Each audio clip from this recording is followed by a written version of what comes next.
You're watching NFT Talk with Brick Astley.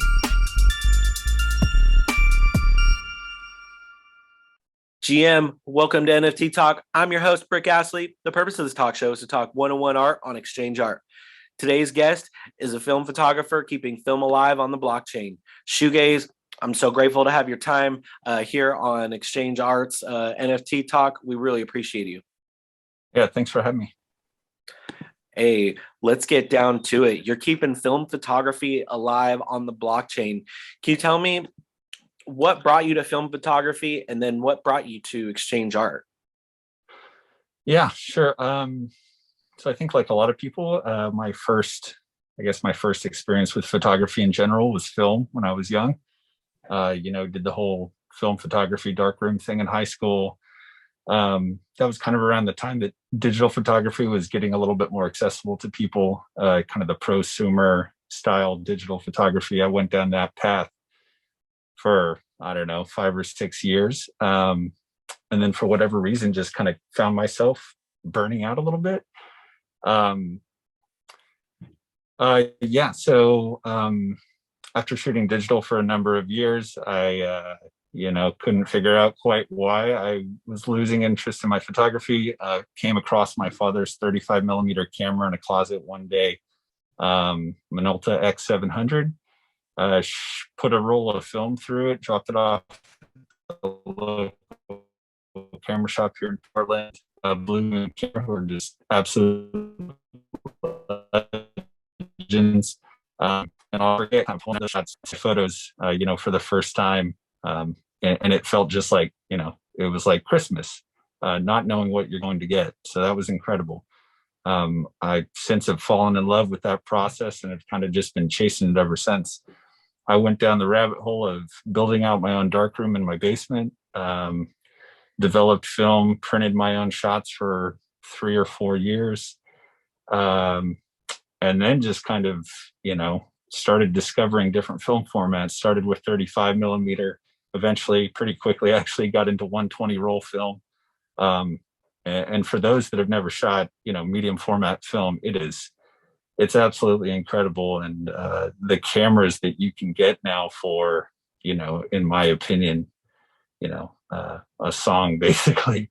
I mean, the fact that you can get under $1,000, these top class pieces of equipment that people used to spend, take out a second mortgage on a house to pay for this stuff, like sell their car to pay for these things, Hasselblads, Mamiyas, everything. So, I feel really fortunate to have kind of found that. And I've never looked back.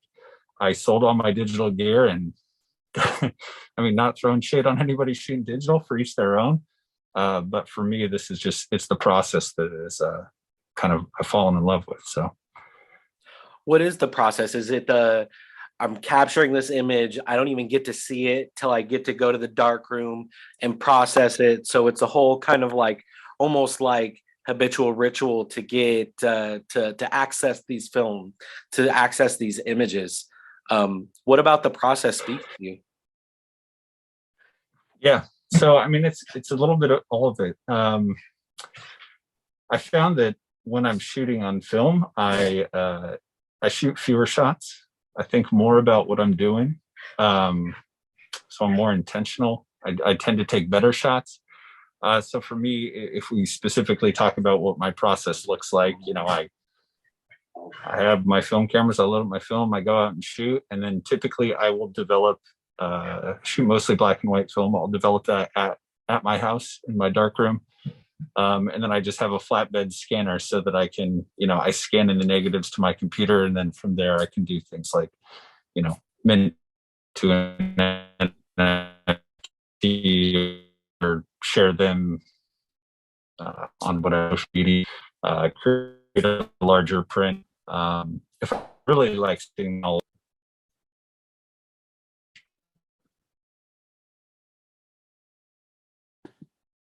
And so what brought you to exchange art? Yeah, good question. So I sort of entered the NFT space through word of mouth.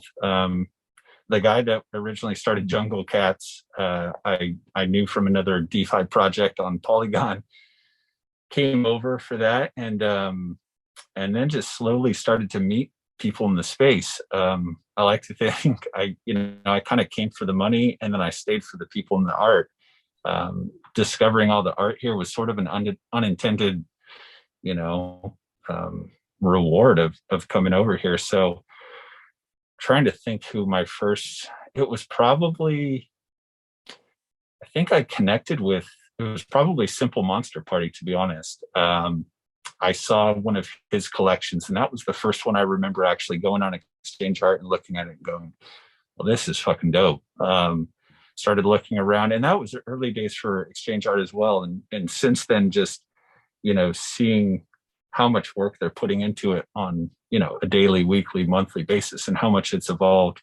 The access that you have to, HUK and Milst, and being able to talk to those people that are like, steering the ship it's pretty crazy. So I don't know. I don't have a lot of comparison, but I think that's pretty special. So, and for that, I kind of have this Exchange Art loyalty, I suppose. I want to support those guys, and I love putting my work exclusively on their platform. It feels like a good place to be. It really is, and it's a great place for you to call home. And on behalf of Exchange Art, we're super, super thankful that you call us home. I want to talk about a couple of your collections. You have Date with Death, a collection of photographs shot on black and white film that spanned several years. Small hand-drawn elements were added to each photograph. Everywhere we go, everything we do, death is watching, death is waiting. Can you talk to me a little more about this? Absolutely. And that was supposed to be, I had fun writing that little description because it's meant to be, that description, as long as kind of, as well as everything I kind of do as shoegaze, is meant to be a little bit ridiculous. I really lean into these kind of, goth-like, skull loving, death loving, all of those things that I enjoy, and I just kind of turn up the volume, I guess, for my little alter ego here. That collection specifically was the result of actually the birth of my second child recently. We had kids back to back, and basically, for those of us that are parents out there, your free time basically fucking goes out the window. And so I found myself with my free time being, 9 p.m. to 11 p.m. or whatever the case was. I wasn't able to go out and shoot as much. So, I was sitting there looking through archives of old photos that I liked. But Date with Death was an opportunity for me to kind of reimagine them. It was taking shots that I already did, and how do I make this new to me?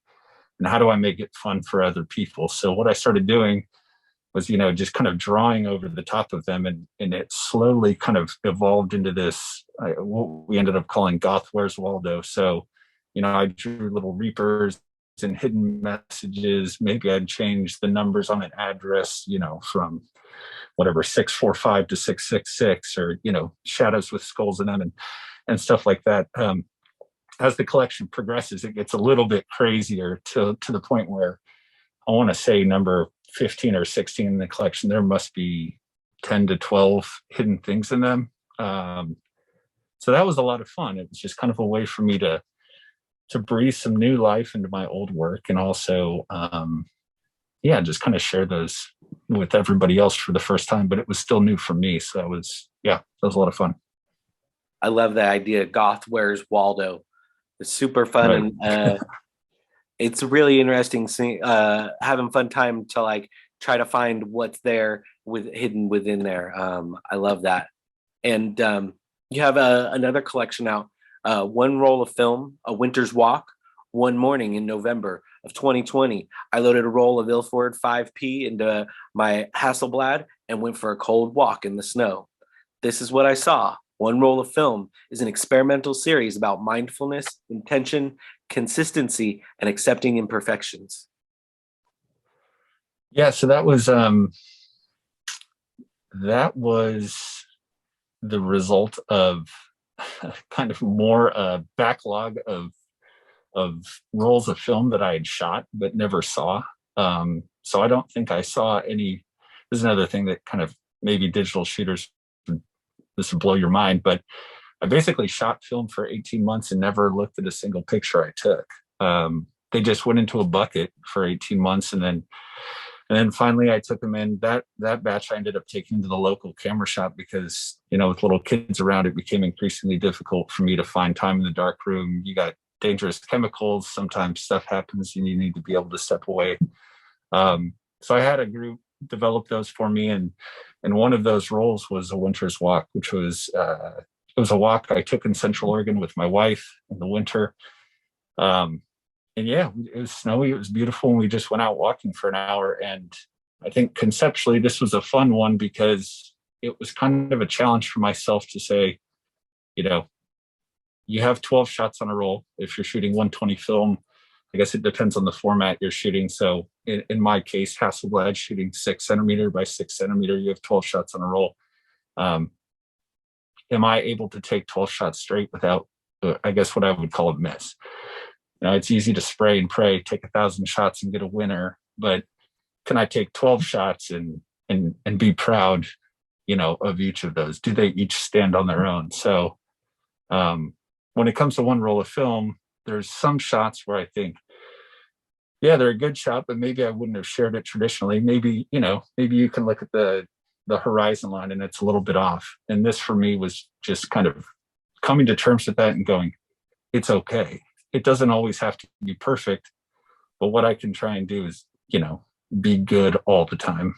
And that was a collection I was pretty proud of. I think some of it was, perhaps lost on people that maybe aren't familiar with, shooting film, I suppose, or maybe didn't read the fine print and see that it was in fact, start to finish 7 or 12 consecutive shots.